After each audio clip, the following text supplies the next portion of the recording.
ভিন্ন প্রেক্ষাপটে মধ্যপ্রাচ্য সহ বিভিন্ন দেশে আজ পালিত হচ্ছে ঈদ উল ফিতর। সৌদি আরব ও আমিরাতের মসজিদগুলোতে জামাত হচ্ছে না। ঈদকে সামনে রেখে সারা দেশে ছড়িয়েছে লাখো মানুষ। করোনা সংক্রমণে উচ্চ ঝুঁকি, চলাচল নিয়ন্ত্রণের চেষ্টা আইন শৃঙ্খলা বাহিনী। এবার প্লাজমা থেরাপিতে প্রাথমিক সাফল্য পেল রাজারবাগ পুলিশ হাসপাতাল, বড় পরিসরে কাজ শুরুর পরিকল্পনা। উপকূলে সর্বত্র আমপানের ক্ষতচিহ্ন, ভেঙে পড়েছে যোগাযোগ ব্যবস্থা, খোলা আকাশের নিচে লাখো পরিবার। করোনাকালেও থেমে নেই সড়ক দুর্ঘটনা, 2 মাসে মারা গেছে 400। পণ্যের সঙ্গে মানুষ পরিবহনই কারণ বলছেন বিশেষজ্ঞরা। ঈদের আগেও ভিন্ন চেহারা দেশের সবচেয়ে বড় পর্যটন কেন্দ্র কক্সবাজারে। নেই পর্যটকদের ভিড়, নতুন সাজে প্রকৃতি। এবং তামিমের শেষ ভার্চুয়াল আড্ডায় 3 তারকার দীর্ঘ খুনসুটি, দেশবাসীকে জানালেন ঈদ শুভেচ্ছা, ঘরে থাকার আহ্বান।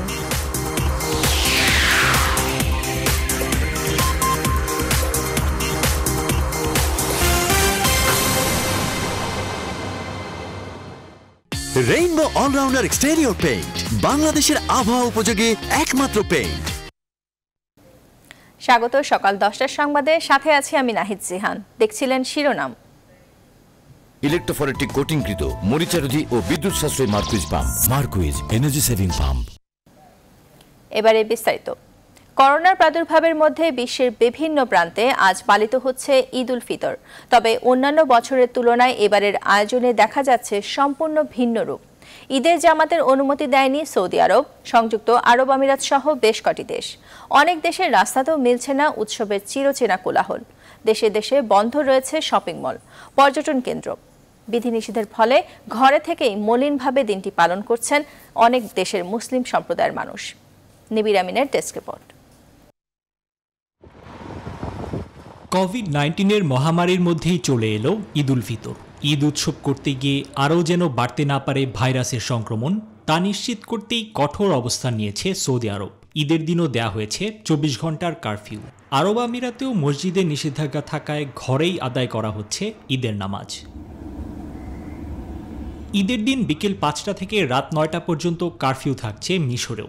ফলে উৎসবের দিনটিতে ঘরবন্দি থাকছেন মিশরীয়রা। জর্ডানেও একই রূপ। ভাইরাসের কারণে ঈদের চিরচেনা রূপ পাল্টে গেছে কাতারেও। লকডাউন জারি থাকায় জরুরি প্রয়োজন ছাড়া বাইরে বেরোলেই করা হচ্ছে জরিমানা। ব্যাংক নোটের মাধ্যমে ছড়াতে পারে ভাইরাস, ফলে শিশুদের সালামি দিতেও মানা করেছে কর্তৃপক্ষ। ঈদে আত্মীয়ের বাসায় যাওয়ার অনুমতি মিলবে না ইন্দোনেশিয়ায়। যুক্তরাষ্ট্র, যুক্তরাজ্য, জার্মানি সহ বিভিন্ন পশ্চিমা দেশেও ভিন্ন এক দিন পার করছে মুসলিমরা। দেয়া হয়নি ঈদ জামাতের অনুমতি। 18 মে থেকে শিথিল হয়েছে ইতালির লকডাউন। সোমবার থেকে রেস্টুরেন্ট, বার সহ সকল ব্যবসা প্রতিষ্ঠান খুলে দেয়া হলেও ক্রেতার সংখ্যা বেশ কম।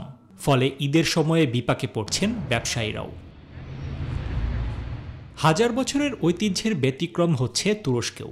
লকডাউনে কড়াকড়ি থাকায় ঈদে কেউ যেতে পারবে না পার্ক বা সমুদ্র সৈকতে। গণপরিবহন বন্ধ থাকায় গৃহবন্দী সবাই। তবে তুলনামূলকভাবে করোনা পরিস্থিতির উন্নতি হয়েছে ইরানে। কিন্তু লকডাউন শিথিল হলেও বাইরে বের না হবার নির্দেশনা রয়েছে। নিবির আমিন, নিউজ 24।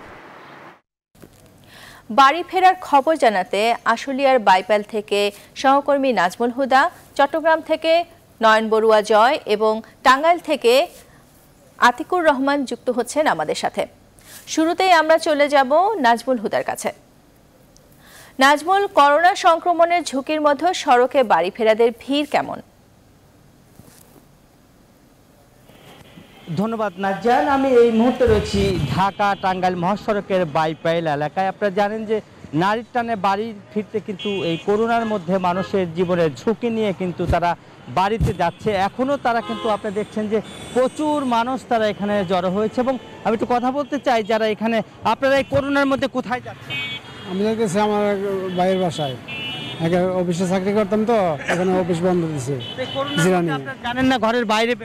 জানি, কিন্তু আমার থাকার জায়গা নাই, তো অফিস বন্ধ দিচ্ছে, আমার বাইরের বাসায় দিয়েছি। অনেক ধন্যবাদ। আপনার সাথে একটু কথা বলি, আপনারা কোথায় যাচ্ছেন? আমি বাসা থেকে বাইরেছি গাড়ি ঘোড়া চলে কিনা দেখার জন্য। অনেক ধন্যবাদ। এই বাচ্চা কাচ্চা নিয়ে করোনার মধ্যে আপনার বাইরে কেন চাচা? কি করোনার জন্য আমরা কাজকর্ম করতে পারি না, এখন খাবো কি? মানুষের কাছে সাহায্য চাইতে হয়েছি। অনেক ধন্যবাদ। মানুষ কিন্তু এখন লোকজন কিন্তু তারা বাড়িতে যাওয়ার জন্য কিন্তু এখন এই করোনার মধ্যে জীবনের ঝুঁকি নিয়ে মানুষ কিন্তু এখনো পারাপার হচ্ছে। আপনারা জানেন যে এই যে মানুষগুলো এরই মধ্যে কিন্তু সাভারে কিন্তু এখন পর্যন্ত করোনা 4 জন মারা গিয়েছে এবং 80 জনের মতো আক্রান্তের মধ্যে প্রায় 30 থেকে 35 জন হচ্ছে পুলিশ আক্রান্ত হয়েছে। এই করোনার মধ্যে কিন্তু তারপরেও সাভার একটি যে করোনার জোন হিসেবে আসলে চিহ্নিত করা হয়েছে এবং যেসব মার্কেটগুলি ছিল সবগুলো কিন্তু বন্ধ করে সিল করে দেওয়া হয়েছে, কিন্তু তারপরেও কিন্তু মানুষ ঘরের বাইরে কিন্তু বেরোনো বন্ধ করেনি এবং ঘরের থেকে তারা বাড়িতে ফিরতে কিন্তু এই সড়ক দিয়েই কিন্তু যাচ্ছে। এবং এই যে আমি যে জেলায় যেখানে দাঁড়িয়ে আছি এখানে 23টি জেলার মানুষ কিন্তু এখন পারাপার হচ্ছে। এই ছিল আমার কাছে সাভারের মহাসড়কের সর্বশেষ খবর। চলে যাচ্ছে আমার সহকর্মী রয়েছে চট্টগ্রাম নয়নবুড়া জয়ের কাছে। জয়।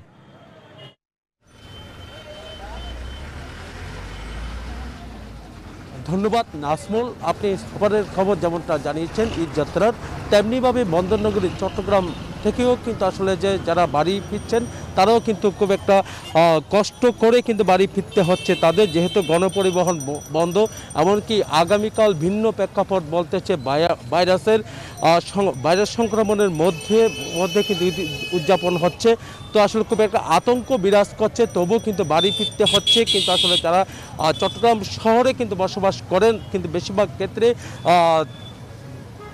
দেশের বিভিন্ন জায়গা থেকে কিন্তু আসলে এই জায়গায় কিন্তু আসলে চাকরির সুবিধার ক্ষেত্রে কিন্তু আসলে চট্টগ্রাম শহরে কিন্তু বসবাস করেন। তো যখন ঈদ আসে তখন কিন্তু তারা কিন্তু আসলে বাড়ি ফিরেন। এবার কিন্তু ট্রেনে করে, এমনকি বাসের ছাদে করে কিন্তু সেই দৃশ্য কিন্তু আমরা দেখিনি, যেহেতু ট্রেন চলাচল একেবারে বন্ধ। তেমনিভাবে কিন্তু আসলে বাস চলাচল বলতে আসলে যে দূরপাল্লার পরিবহন একেবারে বন্ধ, কিন্তু রিজার্ভ পরিবহন করে কিন্তু আসলে বাড়ি ফিরছেন। কিন্তু আসলে যে গতকাল যেমনটা আমরা দেখেছি, গতকাল রাতে কিন্তু আসলে চট্টগ্রাম শহর ছেড়েছেন অনেকে, তার কারণে চট্টগ্রাম শহর কিন্তু এখন অনেকটা ফাঁকা নগরীতে পরিণত হয়েছে। প্রতি বছরে যখন ঈদ আসে তখন কিন্তু চট্টগ্রাম শহর ফাঁকা নগরীতে পরিণত হয়ে যায়। এবারও কিন্তু তার কোনো ভিন্ন দৃশ্য আমরা দেখছি না। এবারও কিন্তু চট্টগ্রাম শহর ফাঁকা নগরীতে পরিণত হয়েছে, যেহেতু আগে ভাগে কিন্তু অনেকজনই কিন্তু আসলে বাড়ি ফিরেছেন। তেমনি ভাবে কিন্তু আমরা আপনাকে দেখাতে চাচ্ছি, আপনি দেখতে পাচ্ছেন এই জায়গা থেকে কিন্তু আসলে যে কোনো গণপরিবহন না পাওয়ার কারণে ছোট ছোট পরিবহন করেও কিন্তু অনেকজন বাড়ি ফিরছেন। এখানে যারা দাঁড়িয়ে আছেন তারা কিন্তু আসলে যারা বাড়ি ফিরছেন তারা বলছিলেন মা বাবার সাথে প্রিয়জনের সাথে ঈদ করার মজাটা কিন্তু আলাদা। তার কারণে যেভাবে হোক কিন্তু আসলে তারা বাড়ি ফেরাটাই কিন্তু তারা চায়। তার কারণে কিন্তু আসলে প্রশাসনও খুব একটা সতর্ক অবস্থান রয়েছেন। এমনকি চট্টগ্রাম শহরের বিভিন্ন জায়গায় সেনাবাহিনী থেকে নিয়ে পুলিশ প্রশাসন খুব সতর্ক অবস্থান রয়েছেন এবং যারা বাড়ি ফিরছেন তারা যেন কিন্তু আসলে নিরাপদে যেন বাড়ি ফিরতে পারে সেদিকেও কিন্তু আসলে প্রশাসনের নজর রয়েছেন। কিন্তু এখানে ছোট ছোট যে পরিবহনগুলো আছে আমরা আপনাকে দেখাতে চাচ্ছি। পরিবহনের ভাড়াও কিন্তু অনেকটা বেশি নেওয়া হচ্ছে, বেশি নিলেও কিন্তু তারা অভিযোগ করছেন কিন্তু আসলে যে এই ভাড়াগুলো, এই পরিবহনগুলোর ভাড়া বেড়ে যাওয়ার কারণে খুব একটা হতাশার কথা আমাদেরকে জানিয়েছেন। সব মিলিয়ে বলা যায় ঈদের আনন্দ ভাগাভাগি করতে কিন্তু চট্টগ্রামও ছেড়ে যাচ্ছে অনেক মানুষ। এখানে যারা ঈদ যাত্রায় কিন্তু আসলে পরিবহনের অপেক্ষা আছেন তারা বলছিলেন কিন্তু অন্তত এই সময়টার মধ্যে কিন্তু আসলে যে গণপরিবহন তো একেবারে বন্ধ, কিন্তু আসলে যে ছোটোখাটো পরিবহন যেগুলো আছে এই পরিবহনের কিন্তু আসলে ভাড়াটা যদি কম হতো তাহলে কিন্তু তারা কিন্তু বাড়ি ফিরতে সহজ হতে পারে, তারা আমাদেরকে জানিয়েছেন। তো এই ছিল আমার এখানকার সর্বশেষ। আমার সহকর্মী অপেক্ষা করছেন টাঙ্গাইলে আতিকের কাছে।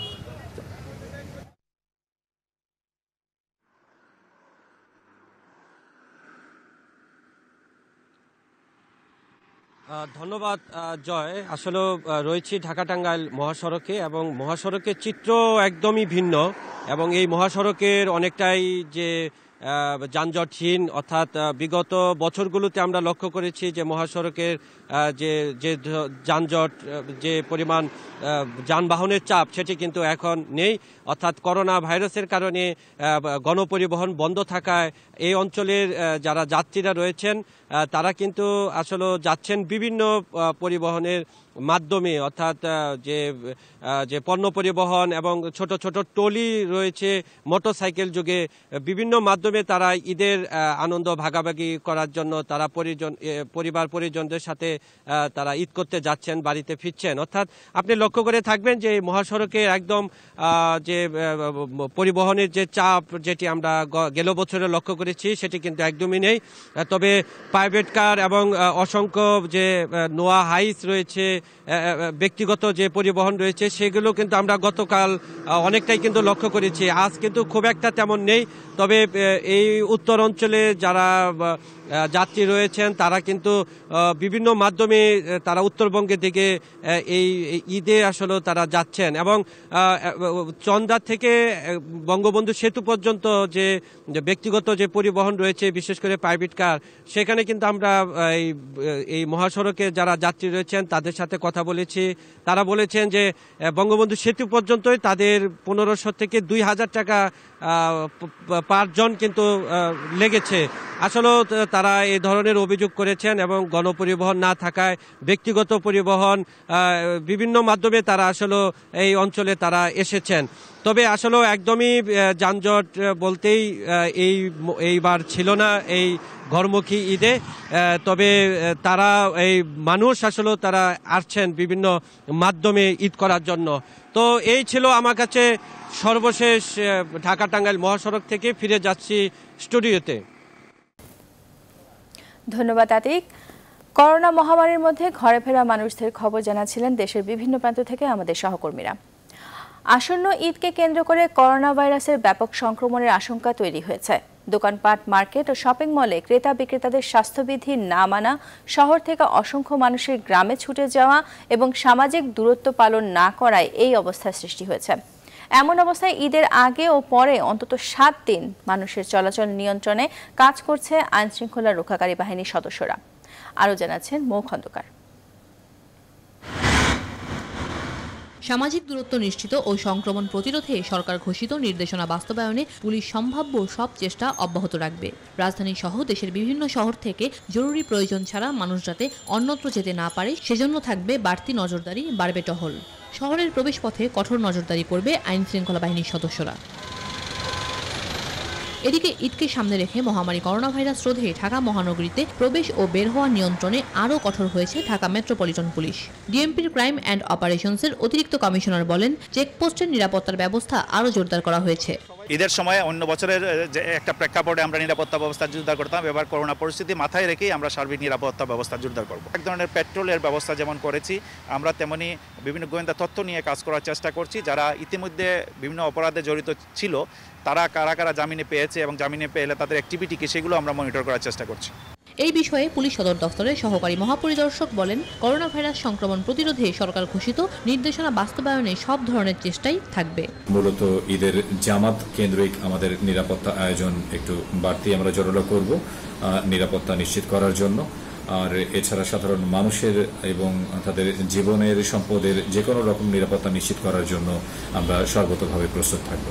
র্যাব মিডিয়া উইং পরিচালক বলেন, ঈদকে সামনে রেখে সরকার ঘোষিত সব নির্দেশনা বাস্তবায়নে কঠোর অবস্থানে থাকবে র্যাব। আমরা আমাদের পেট্রোলের মাধ্যমে চেষ্টা করব এবং পোশাকে এবং সাদা পোশাকে আমরা আমাদের দায়িত্ব সঠিকভাবে পালন করবার জন্য, যেন এই ঢাকা শহরে ছিনতাই, রাহাজানি এবং চুরির মতো ঘটনা যেন না ঘটে, সেটা আমরা সজাগ থাকব। পুলিশ আশা করছে এই সময়টাতে সংক্রমণ বৃদ্ধির যে আশঙ্কা তৈরি হয়েছে তা রোধ করা সম্ভব হবে। Mou Khandakar, news 24, Dhaka. Dhaka medical college হাসপাতালের পর এবার করোনা চিকিৎসায় প্লাজমা থেরাপিতে প্রাথমিক সাফল্য পেল রাজারবাগ কেন্দ্রীয় পুলিশ হাসপাতাল। এজন্য সংকটাপন্ন প্রত্যেক রোগীকে প্লাজমা দেওয়ার জন্য বড় পরিসরে কাজ শুরু করেছে হাসপাতালটি। তবে এখন ডোনার পাওয়াকে বড় চ্যালেঞ্জ মনে করছেন সংশ্লিষ্টরা। হাসান পারভেজের প্রতিবেদন। রক্তের জলীয় অংশকে প্লাজমা বলে। যারা করোনা ভাইরাসে আক্রান্ত হয়ে সেরে উঠেছেন তাদের শরীরে করোনার অ্যান্টিবডি তৈরি হয়। সম্পূর্ণ সুস্থ হয়ে যাওয়া ব্যক্তির রক্তের প্লাজমাতে এই অ্যান্টিবডি রয়েছে, যা সংগ্রহ করে করোনা আক্রান্ত রোগীর শরীরে দিলে রোগীর শরীরেও অ্যান্টিবডি তৈরি হয়। এপ্রিল থেকে শুরু করে এ পর্যন্ত বিশ্বের ৬০টি দেশে প্লাজমা থেরাপি ব্যবহার করা হচ্ছে। বাংলাদেশেও করোনা রোগীদের চিকিৎসায় পরীক্ষামূলকভাবে প্লাজমা থেরাপি শুরু হয়েছে। ঢাকা মেডিকেল কলেজ হাসপাতাল, রাজারবাগ কেন্দ্রীয় পুলিশ হাসপাতাল সহ আরও বেশ কিছু হাসপাতালে রোগীদের প্লাজমা প্রয়োগে সাফল্য পাওয়া গেছে। আমরা এ পর্যন্ত 9 জনের প্লাজমা সংগ্রহ করেছি। 2 জনকে আমরা, একজন মুগদা হাসপাতালের, একজনকে সিএমএইচে, একজনকে এই প্লাজমা দেওয়া হয়েছে। তাদের অবস্থা উন্নতির দিকে আছে, কারো কারো স্ট্যাটিক রয়েছে। 2 জন পেশেন্টকে আমরা প্লাজমা থেরাপি দিয়েছি। একজনের আমরা বেশ সাফল্য পেয়েছি, তার ভেন্টিলেটরে কিন্তু তার 100% তার অক্সিজেন ডিমান্ড ছিল, এখন প্রায় তার 50% নিচে তার অক্সিজেন ডিমান্ড। এটা নিয়ে খুবই আশাবাদী। প্লাজমা থেরাপি ও প্লাজমা সংগ্রহ করতে বড় পরিসরে প্রস্তুতি নিয়েছে রাজারবাগ কেন্দ্রীয় পুলিশ হাসপাতাল। করোনা থেকে সেরে ওঠা পুলিশ সদস্যদের প্লাজমা দিতে উদ্বুদ্ধ করা হচ্ছে। প্লাজমা থেরাপি দেওয়ার জন্য মেশিন স্থাপন করেছি, আমাদের জনবল এসেছে। সেই হিসাবে আমরা আমাদের হাসপাতালে, আমাদের নিজস্ব ল্যাবে আমরা প্লাজমা থেরাপি রোগীদের দেওয়ার জন্য সেই ল্যাব স্থাপনের উদ্বোধন হয়েছে। প্লাজমা থেরাপি প্রয়োগে পর্যাপ্ত বাজেট ও ডোনার পাওয়াকে এখন বড় চ্যালেঞ্জ মনে করছেন প্লাজমা থেরাপির জন্য গঠিত কমিটির সভাপতি অধ্যাপক ডাক্তার এম.এ. খান। প্লাজমা সংগ্রহটা যদি আমরা আরো গতি আনতে পারি এবং প্লাজমা সংগ্রহ করার জন্য যে কিট দরকার, সেই কিটের দাম তো 12,000 টাকা। এই ফান্ডিংও দরকার, আমাদের হাতে কিট বেশি নাই। তার মানে আমরা যে কয়টা নিতে চাই তার জন্য যে ফান্ড দরকার, এই ফান্ড না পেলে আমরা কাজ তো বন্ধ হয়ে যাবে। করোনার জন্য এখন পর্যন্ত কোনো ওষুধ ও ভ্যাকসিন আবিষ্কার হয়নি। এই প্লাজমা থেরাপি ব্যবহার করা হলে আইসিইউ ও ভেন্টিলেটরের ওপর চাপ কমবে। প্লাজমা থেরাপিতে কোনো ক্ষতি হওয়ার সম্ভাবনা নাই, বরং উপকার হবে অথবা স্ট্যাটিক থাকবে। হাসান পারভেজ, নিউজ 24, ঢাকা। কোভিড-19 আক্রান্ত হয়ে গেল 24 ঘন্টায় বিশ্বব্যাপী প্রায় 4,200 মানুষের মৃত্যু হয়েছে। এ নিয়ে বিশ্বব্যাপী মৃতের সংখ্যা ছাড়িয়ে গেল 3,43,000। নতুন করে প্রায় 99,700 জন আক্রান্ত হওয়ায় মোট আক্রান্তের সংখ্যা ছাড়ালো 54,05,000। যুক্তরাষ্ট্রে একদিনে আবারও 1,000-এর বেশি মৃত্যু হয়েছে, আক্রান্ত হয়েছে 21,000-এর বেশি। রাশিয়াকে টপকে আক্রান্তের সংখ্যায় দ্বিতীয় অবস্থানে চলে এসেছে ব্রাজিল। দেশটিতে একদিনে 16,500-এর বেশি আক্রান্ত হওয়ায় মোট আক্রান্তের সংখ্যা দাঁড়িয়েছে প্রায় 3,48,000-এ। 24 ঘন্টায় 139 জনের মৃত্যু ও 9,000-এর বেশি আক্রান্তের ঘটনা ঘটেছে রাশিয়ায়। যুক্তরাজ্য, স্পেন, ইতালি, ফ্রান্স ও জার্মানি মিলিয়ে মোট মৃত্যু হয়েছে 508 জনের। ঈদের পরদিন থেকে ধর্মীয় ও সাংস্কৃতিক স্থাপনা খুলে দিচ্ছে ইরান। এদিকে এ মহামারীর ফলে নিয়মিত টিকাদান কর্মসূচি ব্যাহত হওয়ায় 8 কোটি শিশুর জীবন ঝুঁকিতে রয়েছে বলে জানিয়েছে বিশ্ব স্বাস্থ্য সংস্থা ও ইউনিসেফ।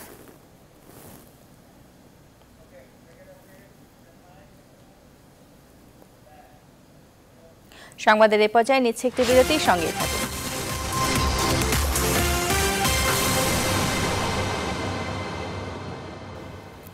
আবারও স্বাগত, দেখছেন নিউজ 24। ঘূর্ণিঝড় আম্পানের ক্ষতচিহ্ন রয়েছে খুলনার উপকূল জুড়ে। উপকূলীয় এলাকার বেড়িবাঁধ ভেঙে প্লাবিত হয়েছে গ্রামের পর গ্রাম। ক্ষতি হয়েছে কয়েক হাজার হেক্টর ফসলি জমির, ভেসে গেছে মাছের ঘের, ভেঙে পড়েছে যোগাযোগ ব্যবস্থা। বসতভিটা হারিয়ে খোলা আকাশের নিচে বসবাস করছেন অনেকে। তবে প্রাকৃতিক দুর্যোগ মোকাবেলায় উপকূলীয় এলাকায় টেকসই বেড়িবাঁধ নির্মাণের পাশাপাশি অবকাঠামোগত উন্নয়নের দাবি জানিয়েছেন বিশ্লেষকরা। শামসুজ্জামান শাহিনের তথ্য ও চিত্রের ডেস্ক রিপোর্ট। ঘূর্ণিঝড় সিডর আইলা বুলবুলের সাথে যুদ্ধ করেই জীবন কাটে উপকূলীয় এলাকার মানুষের। গেল 20 মে ঘূর্ণিঝড় আম্পানের তাণ্ডবে উপকূলীয় এলাকার বিভিন্ন স্থানে পাউবো বেড়িবাঁধ ভেঙে বিস্তীর্ণ এলাকা প্লাবিত হয়। ভেসে যায় ফসলি জমি, অসংখ্য মাছের ঘের।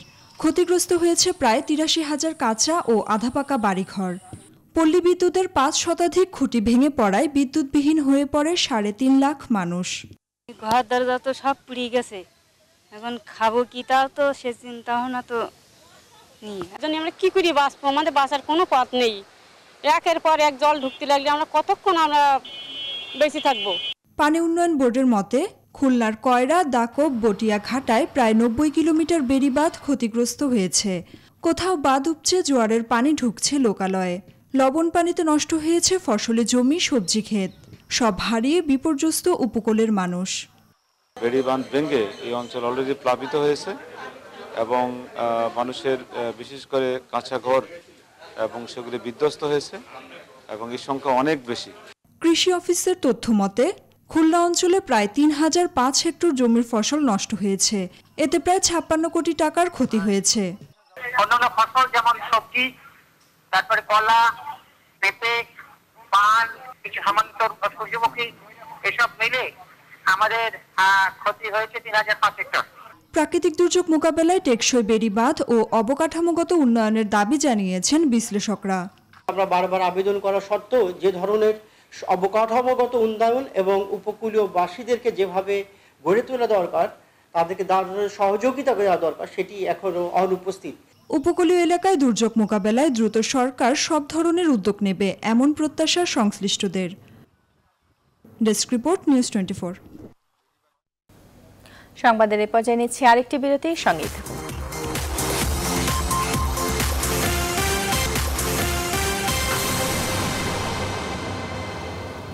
আবারও স্বাগত, দেখছেন নিউজ 24। করোনাকালের এই দুর্যোগে ঈদের আনন্দ নেই রংপুরের চরগুলোতে। রংপুরের দুসমানা চর থেকে যোগ দিচ্ছেন সহকর্মী রেজাউল করিম মানিক। এমনিতেই এই চরের মানুষ অর্থনৈতিকভাবে নানা সংকটে দিন পার করছে। এবারের পরিস্থিতিতে ঈদকে সামনে রেখে কেমন কাটছে তাদের জীবন?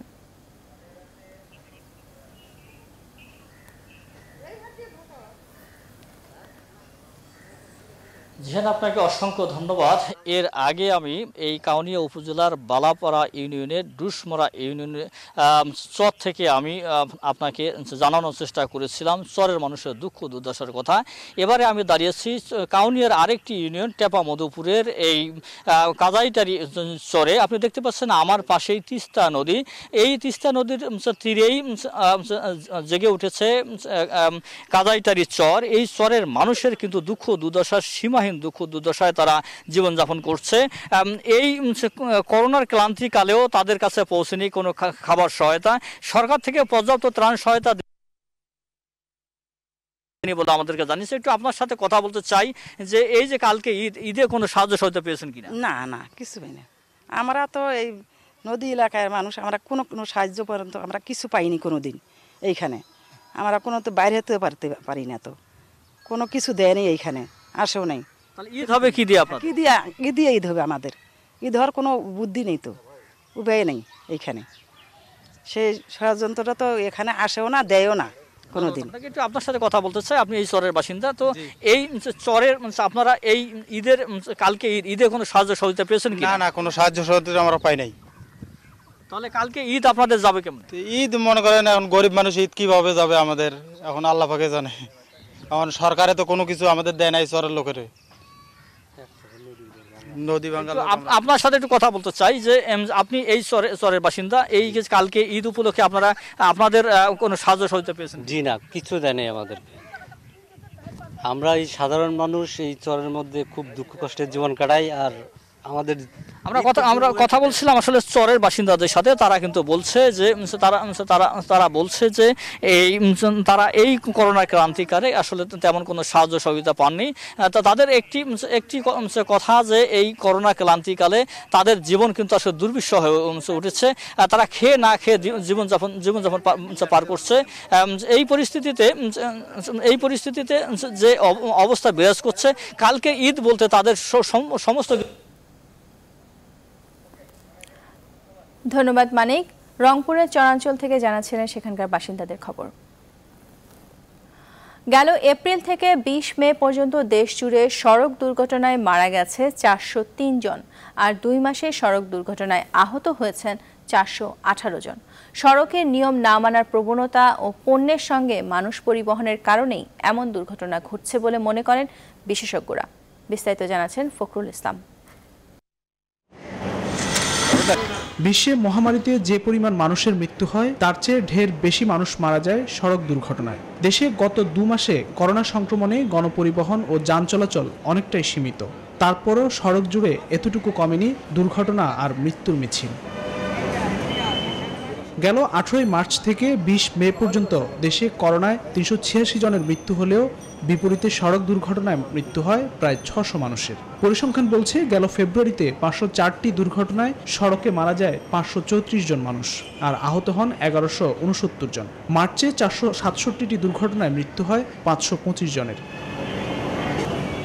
পুরো এপ্রিলে সড়কে দুর্ঘটনা ঘটে 201টি, এতে মৃত্যু হয় 211 জনের। 20 মে পর্যন্ত 188টি সড়ক দুর্ঘটনায় সারা দেশে মারা যায় 192 জন। করোনা অবরুদ্ধ এই সময়ও প্রতিদিন মৃত্যুর গড় 8 থেকে 9 জনের। তার মধ্য দিয়ে 200 প্রাণহানি এটা প্রমাণ করে বাংলাদেশের সড়ক দুর্ঘটনা কোনোভাবে নিয়ন্ত্রণ করা যাচ্ছে না, এটারই বহিঃপ্রকাশ। নিরাপদ সড়ক চাইয়ের চেয়ারম্যান জানালেন, নিয়ম না মানা ও উচ্ছৃঙ্খল চলাফেরার কারণে সড়কে থামছে না মৃত্যুর সারি। কারণ আমাদের এখানে 16 সালে মোটরসাইকেল চলে 7 লক্ষ, এখন কিন্তু এটা প্রায় 30 লক্ষের উপরে আমাদের মোটরসাইকেল হয়ে গেছে।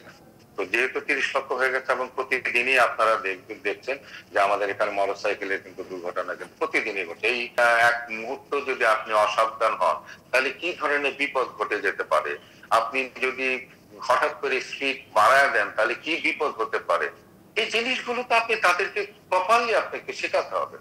একই সাথে মহাসড়কে মোটরসাইকেল ও দেশীয় যানবাহনের সংখ্যা বেড়ে যাওয়ায় দুর্ঘটনাও বাড়ছে প্রতিনিয়ত। এক্ষেত্রে সারা দেশে এমন ভয়াবহ দুর্ঘটনা কমাতে পাঠ্যসূচিতে নিয়ম মানার বিষয়গুলো তুলে ধরার আহ্বান জানান বিশেষজ্ঞরা। ফখরুল ইসলাম, নিউজ 24, ঢাকা। প্রতি বছরই ঈদের ছুটিতে কক্সবাজার সমুদ্র সৈকতে ভিড় করে লাখো পর্যটক। তবে করোনার কারণে এবারের চিত্রটা ভিন্ন। করোনা সংক্রমণ রোধে গেল 18 মার্চ থেকে কক্সবাজার সমুদ্র সৈকত ভ্রমণে চলছে নিষেধাজ্ঞা। জনশূন্য সৈকতে নির্জনতার সুবাদে জেগে উঠেছে প্রকৃতি। বালিয়াড়িতে ঝাঁকে ঝাঁকে বিচরণ করছে লাল কাঁকড়া, ডালপালা মেলতে শুরু করেছে সাগরলতা। সৈকতের প্রকৃতির এমন পরিবর্তনকে ইতিবাচকভাবে দেখছেন পরিবেশবিদরা। ইসমতারা ইস্যুর তথ্য ও চিত্রে ডেস্ক রিপোর্ট। প্রতি বছরই ঈদের ছুটি কাটাতে বিশ্বের দীর্ঘতম সমুদ্র সৈকত কক্সবাজারে আসেন লাখো পর্যটক। করোনা সংক্রমণ রোধে সমুদ্র সৈকত ভ্রমণে চলছে নিষেধাজ্ঞা। এ কারণে বর্তমানে সাগরের ঢেউয়ের গর্জন ছাড়া আর কোনো কোলাহল নেই সৈকতে। বালিয়াড়িতে মানুষের বিচরণ না থাকায় অবাধে ঘুরে বেড়াচ্ছে লাল কাঁকড়ার দল। ডালাপালা মেলতে শুরু করেছে সাগরলতা। জমতে জমতে বড় হচ্ছে বালিয়াড়ি। এখন লোকজন হমে জানার পরে অনর গাছগুলো দেখা যাচ্ছে। পর্যটক না আসার কারণে এখানে বিচে ছোট যেগুলো লাল কাঁকড়া আছে সবগুলো আপনার এখন আবার দেখা যাচ্ছে। সংশ্লিষ্টরা বলছেন, অন্তত এই দুর্যোগময় মুহূর্ত হলেও প্রকৃতি তার নিজের পরিবেশ ফিরে পেয়েছে। এ কারণে দীর্ঘদিন পরেও ডলফিনের ঝাঁক লোকালয়ের একদম কাছে এলো। ডলফিনের যে অধিকারটা আছে এখানে এই বিচে বিচরণ করার, কচ্ছপের যে অধিকার আছে এখানে ডিম পাড়ার, এগুলো আমাদেরকে ঠিক সুরক্ষা করতে হবে। সমুদ্র সৈকতের প্রকৃতির রাজ্যে এমন পরিবর্তন ইতিবাচক দেখছেন পরিবেশবিদরা। তারা বলছেন, এসব প্রাণ প্রকৃতি জীব বৈচিত্র্য রক্ষায় সৈকতের কিছু কিছু অংশে প্রকৃতি বান্ধব হিসেবে গড়ে তোলার উদ্যোগ জরুরি। বছরের একটি সময় যদি আমরা সমুদ্রকে যেখানে কোনো পদচারণা সহ কোনো প্রবেশ নিষিদ্ধ করতে পারি তাহলে এটা বারবার ফিরে আসবে। এটাকে রক্ষা করতে গেলে কিছু আইসোলেটেড জায়গা করতে হবে। কিছু জায়গায় পর্যটন নামবে, সমুদ্র দেখবে, গোসল করবে। আর যেখানে লতাপাতার কেকড়া, এইটু পর্যটনে দেখার একটা জিনিস। এখানে এটার আগে ওনাদেরকে বসার বা এর আগে ওনাদের খেলাধুলার, বাচ্চাদের খেলাধুলা একটা জায়গা করবে। করোনা সংক্রমণ রোধে গেল 18 মার্চ থেকে বিশ্বের দীর্ঘতম কক্সবাজার সমুদ্র সৈকত ভ্রমণে নিষেধাজ্ঞা দেয় জেলা প্রশাসন। Breaks report, news 24। এ পর্যায়ে নিচ্ছি আরেকটি বিরতি, সঙ্গেই থাকুন।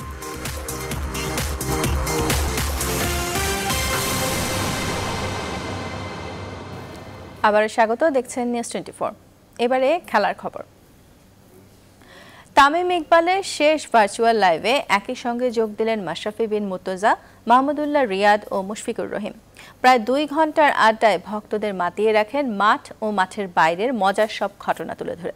করোনাকালে নিয়ম নির্দেশনা মেনে ঈদ উদযাপনের আহ্বান জানিয়েছেন বাংলাদেশ দলের 4 কাণ্ডারি। আরো জানাচ্ছেন আরিফুল ইসলাম। টাইগার অধিনায়ক তামিম ইকবালের ফেসবুক পেজে প্রায় 2 ঘন্টার লাইভ। শেষ আয়োজন যেন পাক্কা 16 আনা বিনোদন। যারা দেখেছেন মুশফিক, মাহমুদুল্লাহ, মাশরাফির কথায় মনের অজান্তেই অট্ট হেসেছেন।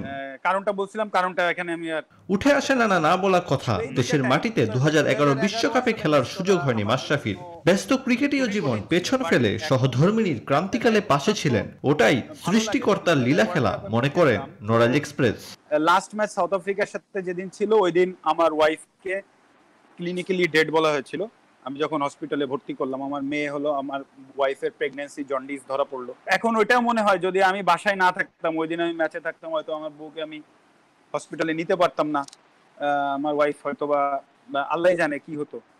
জাতীয় দলে নির্ভরযোগ্য মুশফিকুর রহিম, সাইলেন্ট কিলার মাহমুদুল্লাহ রিয়াদ, কার অবদানে এত দূর আসা, কি ভাবনাই বা আগামীর ক্রিকেট নিয়ে। যেহেতু তামিম, সাকিব, রিয়াদ ভাই বা মাশরাফি ভাই এত ভালো করে কন্ট্রিবিউট করছে, তো মেক শিওর আমি যদি স্টেপ আপ করতে পারি তাহলে এটা একটা টিমের জন্য অনেক বেনিফিট হবে।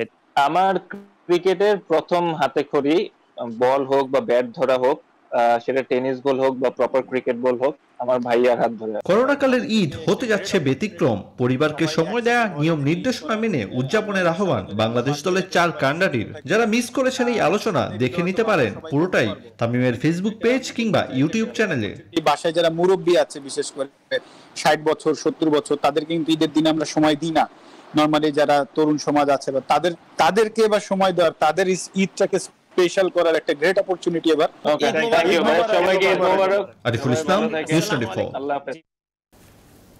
এই ছিল সকাল 10টার আয়োজন। সাথে থাকার জন্য ধন্যবাদ সবাই।